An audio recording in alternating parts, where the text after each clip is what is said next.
Today has been reporting on the situation along the Ganga, about those unidentified bodies that have been floating down this, the holiest of holy Hindu rivers. But there was more that India Today team saw on the ground. Visuals that depict the harsh reality of COVID-19. Hundreds of bodies not just floating down the river, but seen buried on the banks. As far as the eye can see, buried in the grey sands of the Ganga are bodies of human beings. हाँ वहाँ से लेके वहाँ तक पूरा घड़ी है। तो कितनी बॉडी होगी अंदाजा बताओ? अरे अंदाजा 1000-2000 होई होगा, ज्यादा ही होई कम ना होई। अच्छा, पूरा यहाँ से लेके ऊपर तक घड़ी है। तो हर साल तो उतना नहीं होता? अब करी ज्यादा मरे होली के बाद से ना आदमी। अच्छा, मरा ज्यादा कोरोना को। हाँ। Covered by red cloth marking the burial site, most of the bodies are that of suspected COVID victims. A sight almost dystopian in scale. आप गिनिए और देखिए कि अव्यवस्था का क्या आलम है कि सड़कों पर जो लोग दवाइयों और तमाम दूसरी असुविधाओं के लिए भटक रहे थे, आज वो जब उनकी मौत हो गई है तो उनको प्रशासन ने ये भी इंतजाम नहीं किया कि उनका अंतिम संस्कार ठीक से हो सके।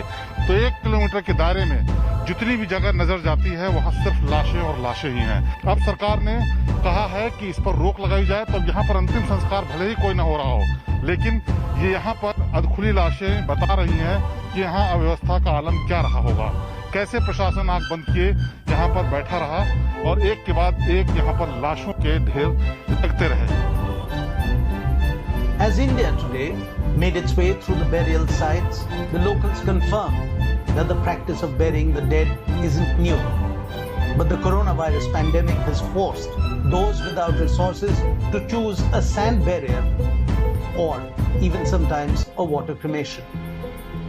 Now the government has instructed men to patrol the river and prevent people from burying the dead or dumping the bodies into water. But the locals raise a new concern. आपको लगता है बारिश होगी तो ये फिर से पानी में आने की आशंका है इनको?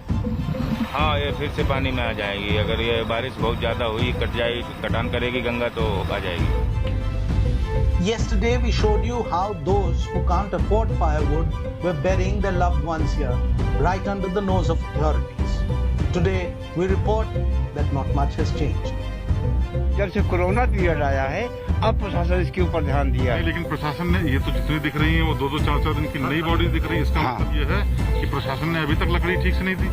अब लकड़ी वहाँ पे गिरी हुई है, अब प्रशासन लोग वहीं बैठते हैं, वहीं से सारा काम होता है। यहाँ लगता है कि जो घाट पर व्यवस्था होनी चाहिए वो है? अरे सब क्या व्यवस्था है? यही व्यवस्था है जो है, आप देख ही रहे हैं, यही व्यवस्था।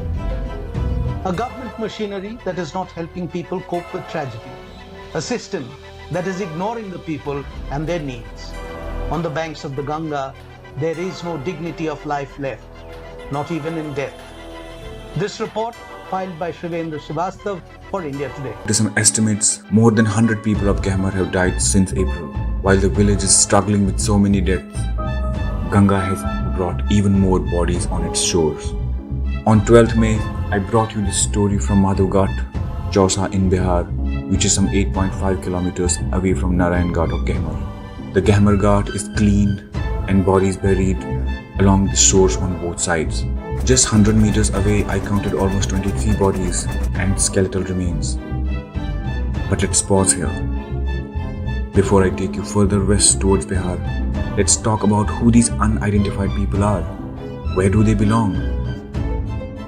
In Gehmar's Chakwa Mohalla, I met Bhind family, which still hasn't come in terms with 2 consecutive deaths on 23rd and 24th April. Shambhunath Bhind developed fever on 19th April. He took some medicines and continued with his masonry work. He died on 23rd.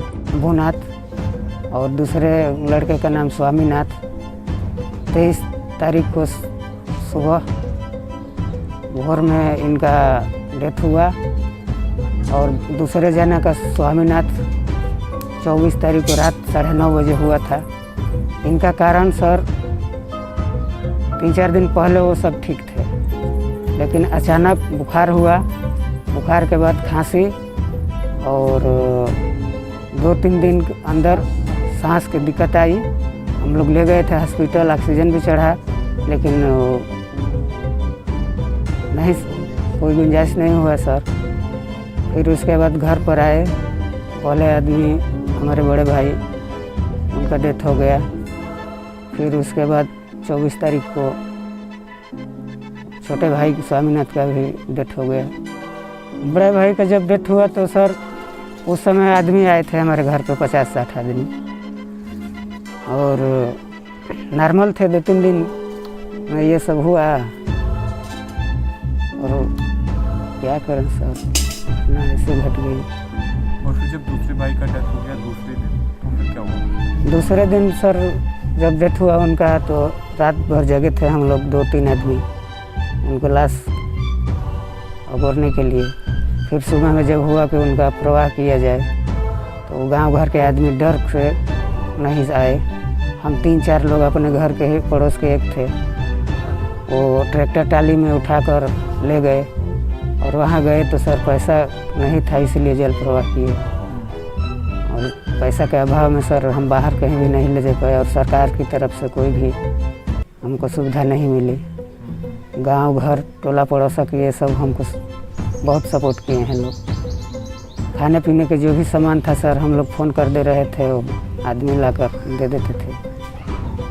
आपने इससे पहले कितना देखा होगा जल प्रवाह करते हुए? इससे पहले तो सर वहाँ घाट पर हम लोग उतना नहीं जाते थे, लेकिन अपने जो डेथ बॉडी था वो कर ले गए थे, तो लगभग 60-70 लाशें आई थी। उसमें कोई जला रहा था, कोई ऐसे जल प्रवाह कर रहा था।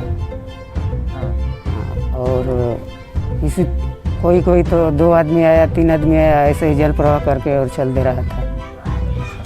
तो जब आप सुनते हो कि चौसा में लाश लग गया, ये उस जगह पे लाश लग गया इस तरह, तो क्या मतलब सुनते हो, क्या सोचते हो अपने भाई के बारे में?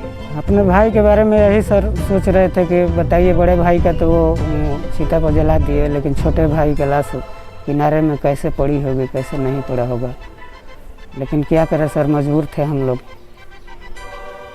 पैसा के अभाव में। गरीब आदमी क्या करेंगे सर।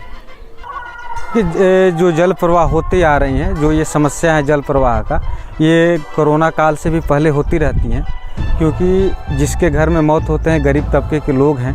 क्योंकि जो गरीब तबके के लोग हैं जल प्रवाह करते हैं, क्योंकि उनके पास पैसे की समस्या होती है, इसलिए वो जला नहीं सकते हैं। क्योंकि जैसे देखिए झोपड़ी में रह रहे लोग खाने दिन भर मेहनत करते हैं, खाने को किसी तरह जुगाड़ कर लेते हैं। अगर बाय द वे किसी वजह से इनके घर में कोई डेथ कर जाए तो ये जल प्रवाह ही कर सकते हैं, क्योंकि जला नहीं सकते हैं। All over on social media of those dead bodies, they said they haven't. The entire stretch of the Ghar is filled with bodies. Some floating, some fished out by dogs, and some being feasted by birds. यहाँ पे कितना लाशें का पहुँचे हैं? ऐसी लाशें तो हम लोग सैकड़ों लाशें देखे हैं। अभी वहाँ से गहमद बारे में आ गए तो सैकड़ों लाशें हम लोग देखे। 5 रोज से लाश जल प्रवाह नहीं हो रहा है, तो क्या वो जल वो फूका जा रहा है। Subscribe to our YouTube channel and don't forget to press the bell icon to get all the latest updates.